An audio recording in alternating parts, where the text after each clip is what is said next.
Tilda. Howdy, y'all. Okay, we're live. Waiting for We're this. live. Hi. I think Anthony's in the chat. Let's see if he's also able to join us here. Hi, everyone.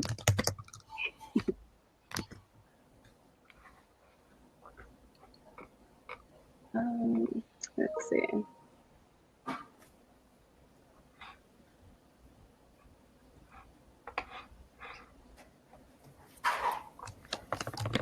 Okay.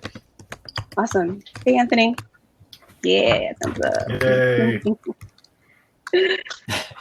Awesome, we're good to go here. I'm taking a look to see if there's anyone else. I think we're still waiting on Vince and JP.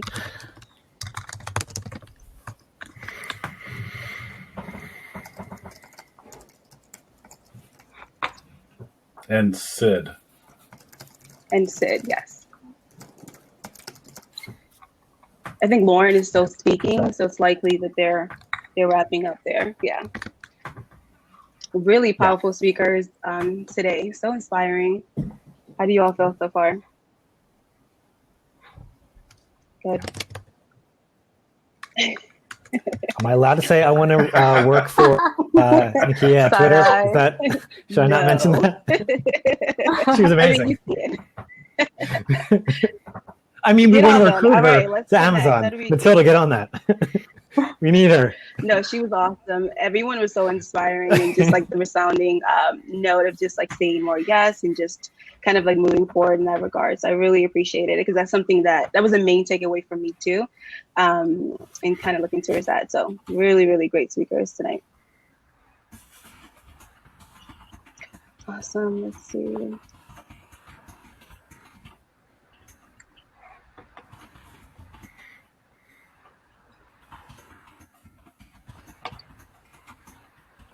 Give them one more minute and then we'll just get started, and we'll likely just start off like with introductions, everyone in terms of like the different teams that you work for, products that you support, and we'll go from there. So maybe one more minute.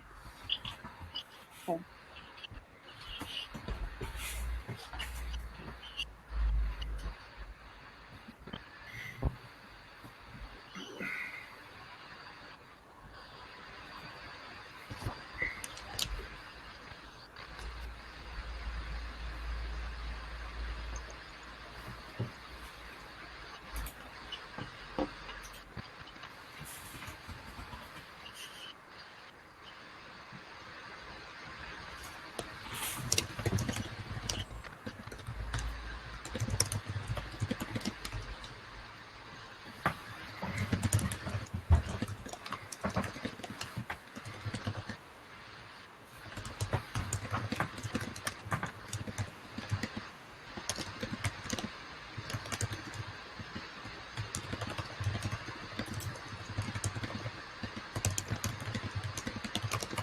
All right, so let's get started.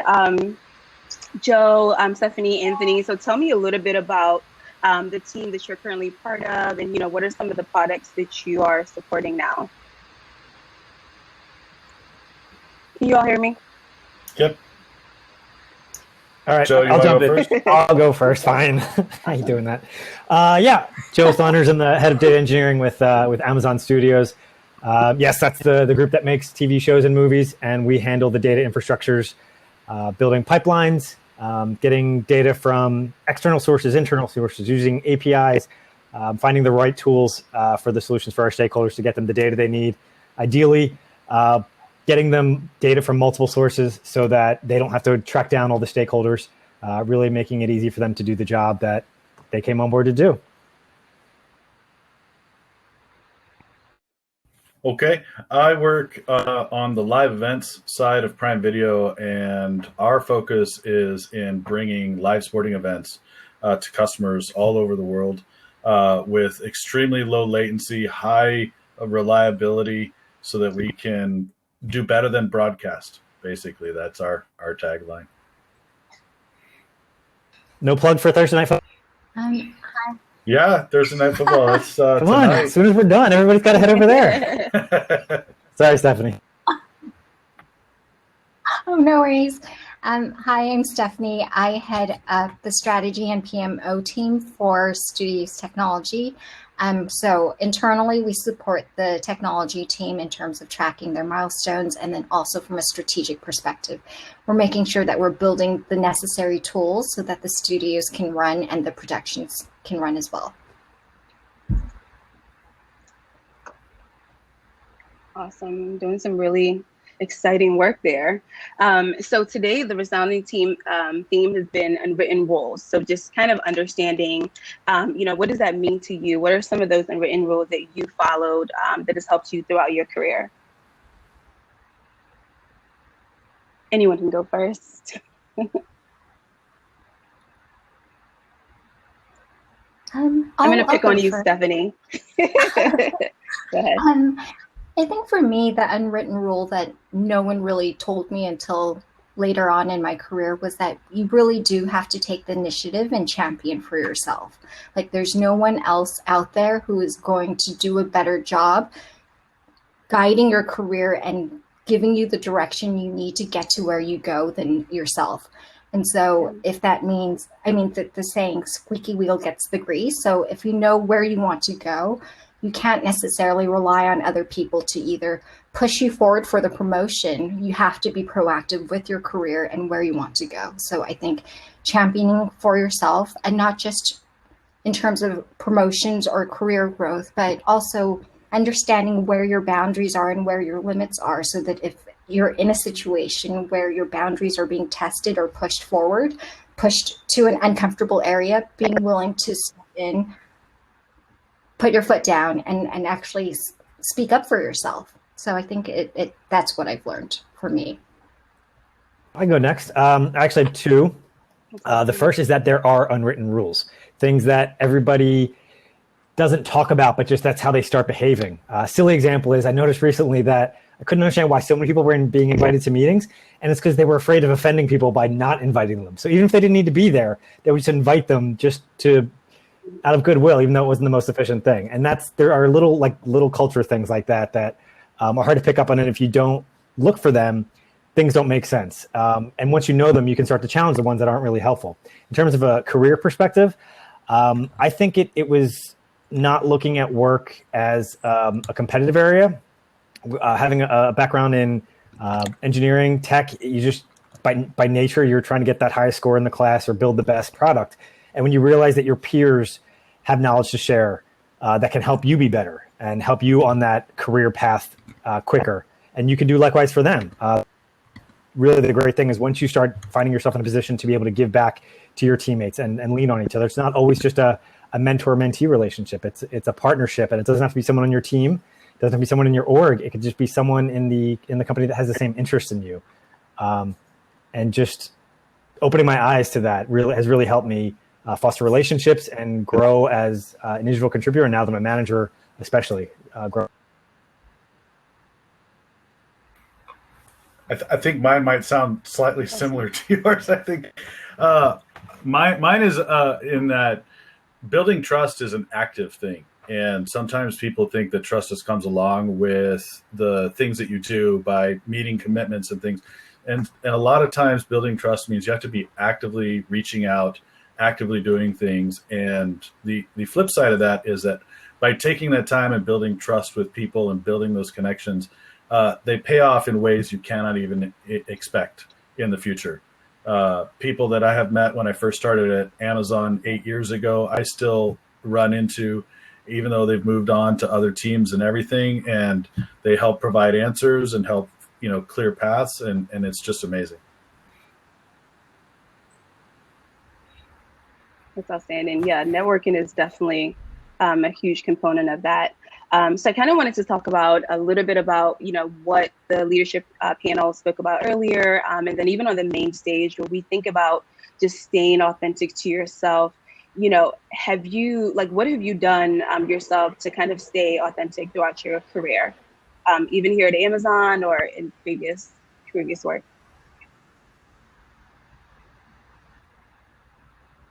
And if you hear something, it's a plane over my house. Go ahead, I was going to Anthony. say, being authentic at Amazon, for me at least, has not been very difficult because, right from the very first day, Amazon would say, we are a peculiar place and we like people who exhibit their peculiarities, and share them. And we embrace it. We cherish it because, that makes us a more, fulfilling community that can get a lot more stuff done by having many different perspectives. And so it's great at Amazon because you can share some of those things that maybe in other places, those peculiarities may not be quite so accepted, but here they are.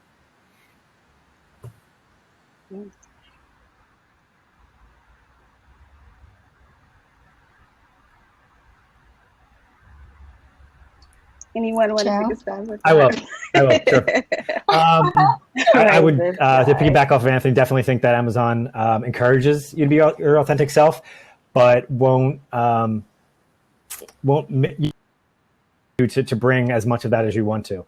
It's really easy to retreat into your shell and to not bring that out of fear, because in so many other companies and other situations we face, it's not okay, or we get backlash for it.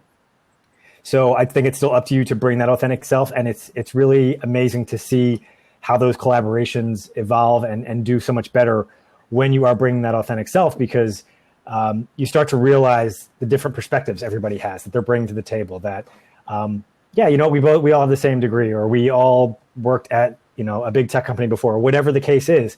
We still have different backgrounds. We still have different viewpoints, and I like to say that Amazon. The best part about Amazon is that it's working with all the other company's smartest people who got tired of being the smartest people. So whenever you're in a meeting room, you never know where the great idea is going to come from. Every meeting, it's going to surprise you that somebody else says something that just takes the conversation in the right direction. It keeps it going and innovates. And I think that can't happen unless we feel comfortable to be our authentic selves and aren't afraid to try that risk of just, I'm going to throw this idea out here. There's 10 people in here. Most of them are above my level, but I don't care. I'm just going to see how it goes. And it's that kind of contribution is always encouraged and celebrated. Adding on to what both Joe and Anthony said, I think one really positive thing that's come from me at Amazon is just the diversity that everyone brings to the table.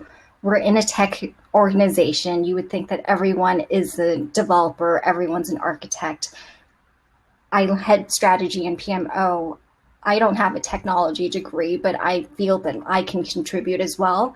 And when I'm looking at my team and building out the team, I'm not looking for people with the exact same opinions as me. I'm looking for those diverse opinions and diverse thoughts, because if everyone comes from the same place, believes the same thing, it becomes an echo chamber. So what I'm looking for is that diversity, and for people to also show themselves and be authentic to who they are, because diversity is really what is going to move our company forward and bring about innovation and change.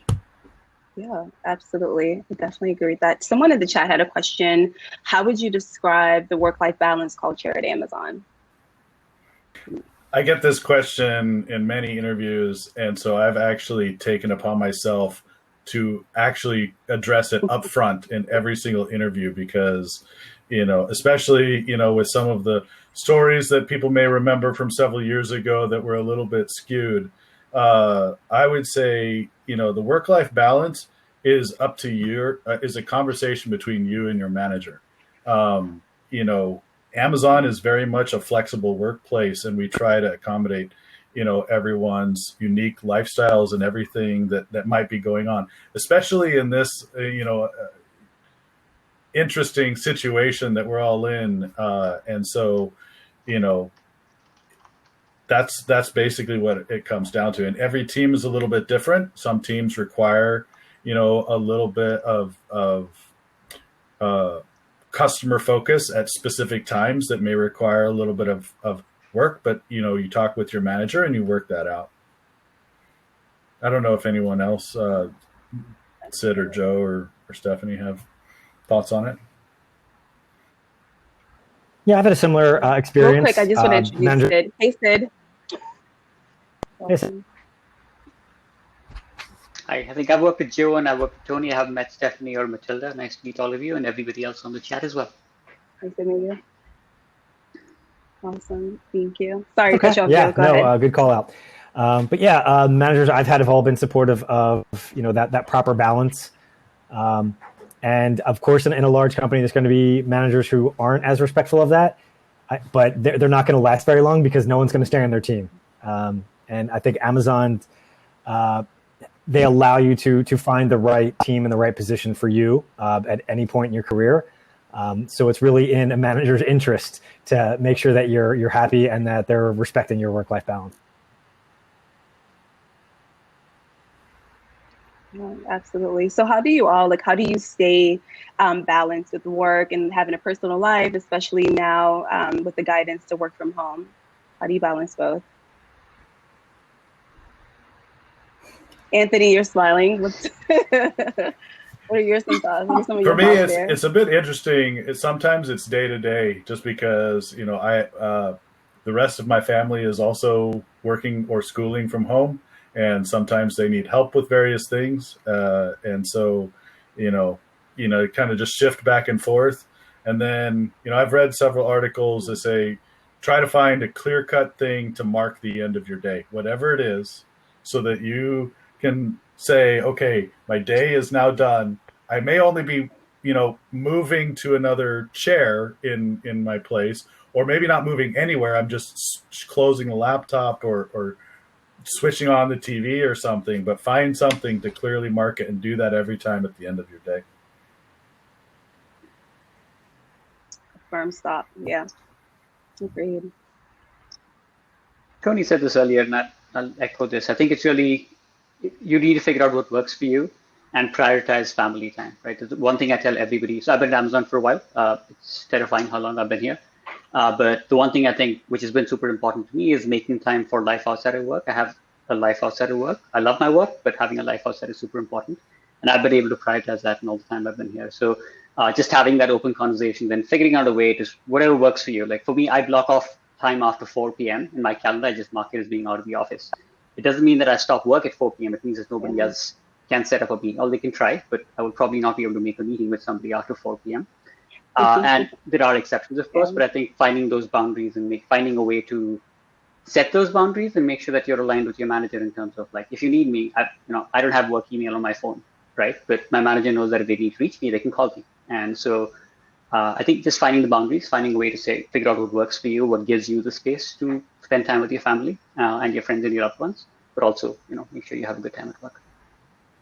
To echo that, because the word boundaries was in my head as well, Sid. Coworkers are like kids. They're just going to push the boundaries until you tell them to stop, right? So if you're typically responding to emails at 9 p.m. on a Tuesday or 1 p.m. on a Saturday, they're going to keep sending them. If you don't, then they'll realize where those boundaries are. So you have to determine what they are for yourself, as Sid said, and just stick to them, because it's so easy to say, yeah, but this one time it'll really make me look good if I respond to this email or I get this thing done on a Sunday. And it's so easy to become a bad habit, and others will take advantage of it. So you just have to be disciplined. And again, as Stephanie said, your own advocate.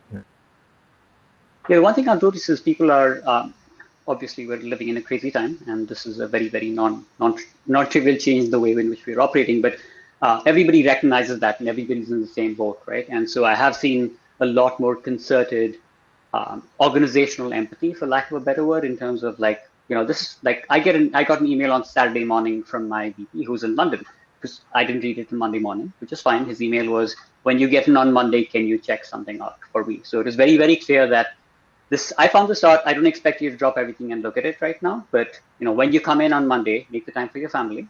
So I think people in general, I found people to be pretty accommodating, but yeah, the boundaries are super important.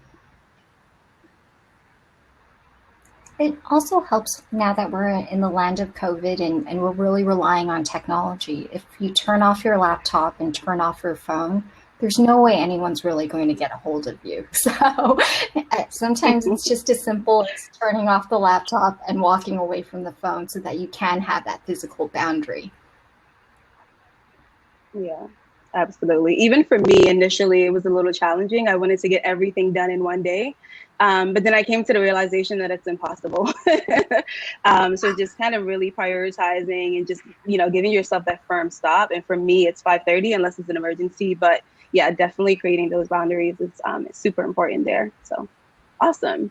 So speaking of which, how has it been kind of working at Amazon during COVID-19? Like, how has your life changed since work from home then? And then, you know, what are some things that you and your team are doing to stay connected?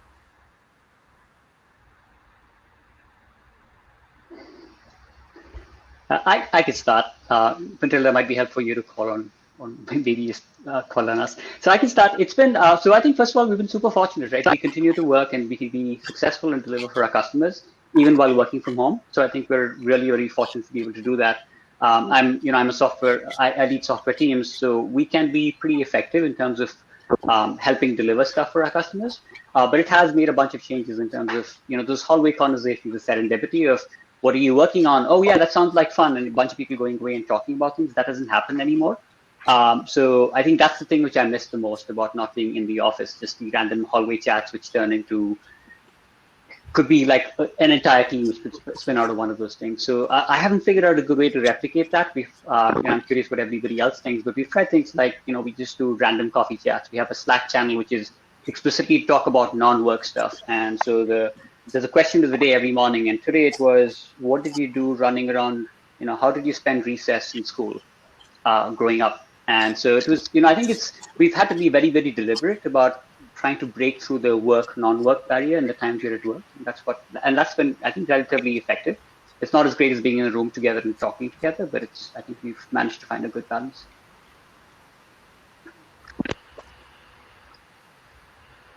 Oh, Awesome. Joe, what have you and your team done? Sure. Before I jump in, I want to welcome Vince to the group. Hey, sorry I'm late. I was in a one-on-one networking session before. Definitely a good reason. I used that excuse already. So. Cool. Yeah, so it's been interesting for my team. I had one person on my team when this started, and now I have 5. So they've been virtually onboarded. We've been mailing them laptops and trying. You know, a lot of these folks have never been in a room with each other. So it's been an added challenge to build that sense of camaraderie and collaboration. We've had, you know, Friday we'll do, you know, like a happy hour. We'll just get together, chat, and their only rules again, as Sid said, no work talk. Talk about your hobbies. Talk about your interests, what you're watching on Prime Video, and only on Prime Video right now. You know, so, you know, we'll do virtual lunches that the company is paying for because it is part about that unity.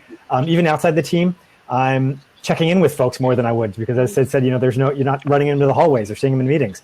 So I'll just schedule 15, 20 minutes with someone I haven't seen for a while, see how they're doing, and try not to talk about work, just saying how's life been, just to keep that human empathic component to work present, which is so easy to drop when we're working. Yeah. Anthony, I think you were interested in answering the question. I was mainly going to echo some of the things that already mentioned. I know that my team has a Slack channel specifically for meme sharing, so that, you know, we can just all kind of laugh at some various things to pass around. My directs and I specifically have set up some donut days where everyone agrees to go and get a donut and have it, so we can all share it with each other. Oh. I mean, virtually, so we can, you know, Virtually? because I mean, that was a thing that we used to do when everyone was in the office, is somebody would bring in donuts randomly for some special thing, and it kind of missed that. And then the other thing that has sort of been just ad hoc happening is we're starting meetings anywhere from 3 to 5 minutes late, and if the group is relatively small, people just typically chat, you know, hey, what's going on? How's the weather over in your street? You know, however. So, yeah. Super cool. We had another question in the chat. So they wanted to know, Jamal wants to know, beyond the hard skills required to successfully perform your job at Amazon, what soft skills would serve the company best? Stephanie, you want to take a stab at this? I think the overall willingness to empathize with your stakeholders, with the customers, to really understand where they're coming from. It's really, really important. And it's surprising how oftentimes we can get tunnel vision in terms of, okay, we need to get from point A to point B. It doesn't matter what's getting in our way. We're going to bulldoze our way through. So being able to take a few steps and take a look at everything holistically and strategically and trying to make those human connections to really understand where other people are coming from, I think is really, really helpful.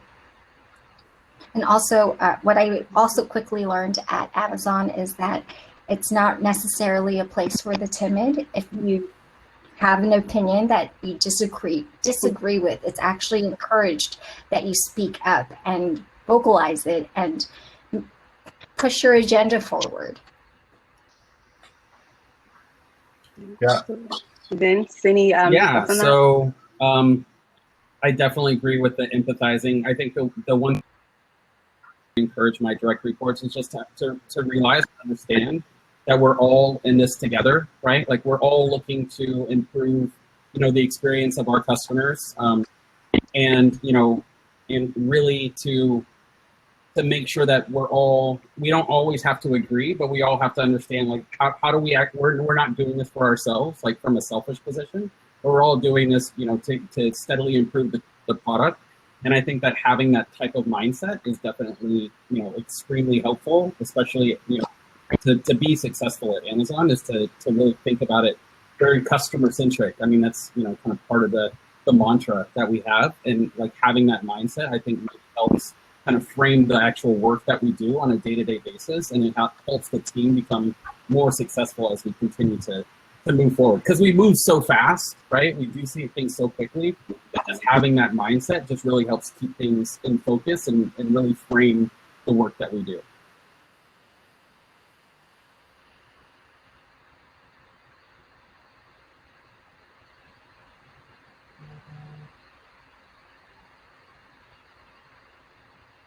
I'll add to that as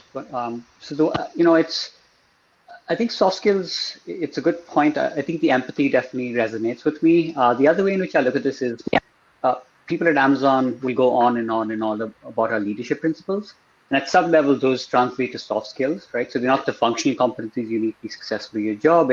We have these 14 things which we found to work really well to be successful at Amazon. And, Stephanie spoke about speaking up, and that's, have backbone, disagree, and commit. So we encourage robust discussion, polite, robust discussion.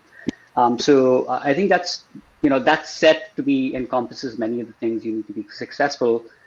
Learn to be curious is the one we added most recently, and that's super important, right? So you are going to be thrown into domains where there is no answer. Like nobody knows the answer. Nobody's even thought about this problem before. And so being able to, try to figure out how you maintaining your curiosity, I think, is super important as well. Absolutely. Great. Let's see. I have another question here. So how do you get into your first tech role with no tech experience? Seems possible. Joe, you want to take a I was stab? going to say, I feel like our recruiting representative would probably be the best person to ask, but okay. If my transferable skills. Yeah. Honestly, I've had a couple of folks reach out to me on LinkedIn with questions like this, and I still have ongoing conversations with them. They'll check in with me, say, hey, I'm taking this training. Is this enough to get me into Amazon? I am working on this project on my own. Is this enough? And I've set them up with, I've given them my opinion. I've set them up with folks internally that can maybe better speak to that area of expertise. Because I know just submitting a resume, you have no idea where it goes. So getting in touch with people, talking to people in your social network and your professional network that might have contacts, and just say, I'm not badgering you to give me a job. Just I'm looking for guidance. I'm looking for information because this is where I want to get. And if you'll find the right people who are eager to help out folks like that. That's been my experience, and folks are that's not an uncommon thing at Amazon. I see other folks eager to mentor both internally and externally. Just one thing. So Lishon, I'm sorry if I'm pronouncing your name wrong, but it also might. I think Amazon's gotten a little better at that for software engineers. We have a couple of programs internally to take people without software engineering background and help them get into software. We do that for internal Amazonians who are in software engineers. It's called the Amazon Technical Academy. And we also take people in from, we have a couple of programs in Seattle to help with that. We have the Ada Developers Academy as well, which take people with a non-traditional, non-tech background and put them through effectively a long training program / internship within the company. So, for software engineering, at least we do that. And I know we do that for some other roles in program management as well. I think echoing what Joe and Sid said, when we think technology, we immediately think architects and developers. I sit within a tech org, but I lead PMO and I lead strategy. And I'm a team of 4 right now, and half of the people on my team do not have a tech background. What I'm looking for are those transferable skills. If you're a good program manager in a non-tech field, we can train you to be a great tech program manager. So it really is those transferable skills. And I think getting your foot in the door in a PMO role or in a strategy role where it's not necessarily development heavy is a lot easier to do career-wise. So you can get your foot in the door than it is if you go in with an SDE route, I think. But not all tech jobs are coding. Exactly. I have a product manager that PMT, so a product manager technical that I work with closely on my team, and she actually started in the marketing side of Amazon. So actually like building campaigns, campaign management, and things like that. And then she basically has taken her skill set and is now kind of leading how we're building tools for our marketing department, like things that would have made her life easier if she were, as she was kind of building this stuff out when she was in marketing. Like, how can we actually improve our marketing department by automating some of the things that she thought, took too long, or she felt like we put too many hours, or it wasn't a global process. Like, how do we think more globally? So she's been able to use the skill sets from, marketing. And I believe like she got her degree in like sociology, right? So it's like a lot of the things that, like the things that you wouldn't necessarily equate to like being in tech. Like I think that there's a lot of support within Amazon that, and Amazon also gives a lot of opportunity to, as we say, think big. And it's like, hey, there may be a way to automate this. Who do I need to partner with internally to be able to do that? And that can also help you move into a more tech type role that you just may not have envisioned before you even started. Absolutely, very true, Vince.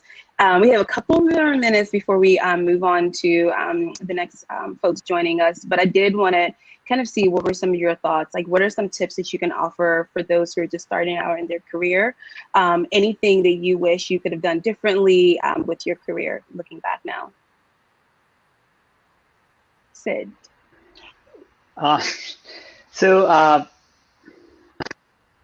There were 2 questions. I'm going to answer one and ignore the second. So what are things I would encourage? So I think, there are a couple of different parts of that. One is every company has this slightly weird way of doing things. We call it culture or anything else. So I think try to understand what's important, what people prioritize in that company. And, the thing I found to be most effective is ultimately it comes down to delivering results. So figure out how you can help, how you can ship something. Maybe you can lead a marketing campaign. Maybe you can ship some software. Maybe you can ship a bug fix. But I think once you start doing that, delivering results, build on top of that, right? So as you deliver results, you build credibility. You get bigger projects. You deliver more results, more credibility, rinse, repeat.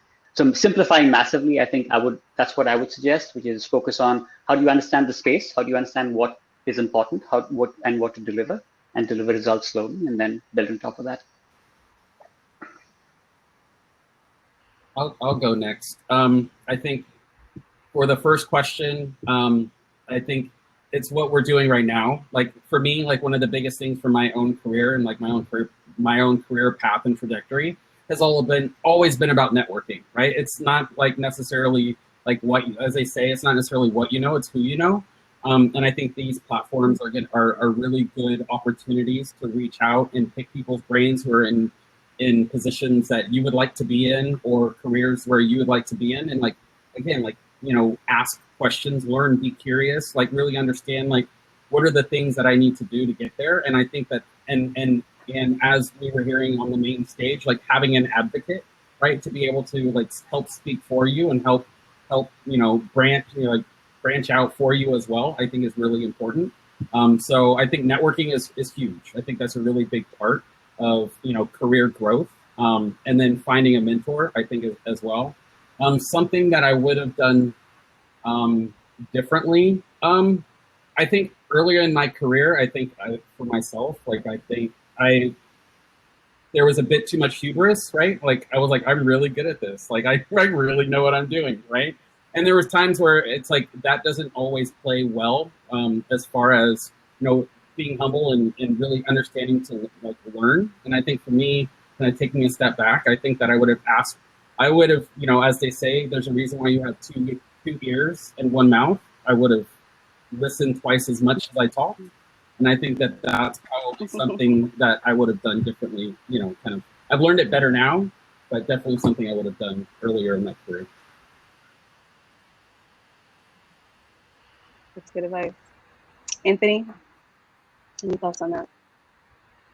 Yeah, I was thinking I think it's been a long time since I was just starting out to think of what I might do differently. But, you know, I think my advice for someone that's starting out is to keep trying. Don't allow, you know, either failures or rejection from one place to get you down, because there are many reasons why that may happen. It may have absolutely nothing to do, you know, with you. It could just be they found somebody who came in, you know, the day before. At Amazon specifically, another reason to do that is every team can be very unique compared to all of the other teams, you know, at Amazon, even within Prime Video. And they all have slightly different aspects that they're, you know, focusing on a little bit more. And, you know, so your interests may align better with the second or third or fourth team that you try to connect with, you know, rather than just the first. Even though the positions across all of them may be the exact same role, the tech requirements, you know, I'm mostly familiar with tech roles and stuff like that, may all be the same, but some of the other things that they're looking for might be slightly different. And that may give you a better chance on the second, third, or fourth time. Stephanie, Joe, any lasting words? Yeah, I definitely want to jump on this one because it really does speak to me when I think back on my early careers, and Anthony touched on it. I took every one of those rejections to heart. I took it personally. If I didn't hear back, or, you know, 8 months later, I got a generic email that said, "Sorry, we filled the position." I thought that meant I didn't deserve it, and that's absolutely not true. Don't let that one person, that one company, that one team make you think that you aren't capable of being there and you don't deserve to. And that gets into my second point, which is just about everybody suffers from imposter syndrome. No matter how confident I was in an interview or wasn't confident, that first day, as soon as I walked in and everybody knew everything, I thought I knew nothing. So just know that we're all there. And once you start to once you're aware of it, it just makes things so much easier to connect with people. And like I mentioned before, see each other's strengths and how you can complement one another. Absolutely. I completely echo what everyone has said so far. I think one thing that I have to keep reminding myself that is your career is not linear. It's not getting from point A to point B immediately as quickly as you can, and be open to doors opening to you. I was a liberal arts major undergrad. I thought I was going to go the NGO route. I ended up working on Wall Street, and now I'm at Amazon doing tech strategy. So you never know what doors will open. So I think for me, it's a constant reminder that imposter syndrome is a real thing, but have confidence and be willing to be open to doors opening and your career taking a path that's unanticipated. Absolutely. So we're at time here. Thank you all so much for joining us. Please stay on. We'll be sure to answer the questions that I see here in the chat. So we'll keep that in mind. But thank you all so much for taking out this time to join us. And thank you, everyone. I appreciate it. Bye.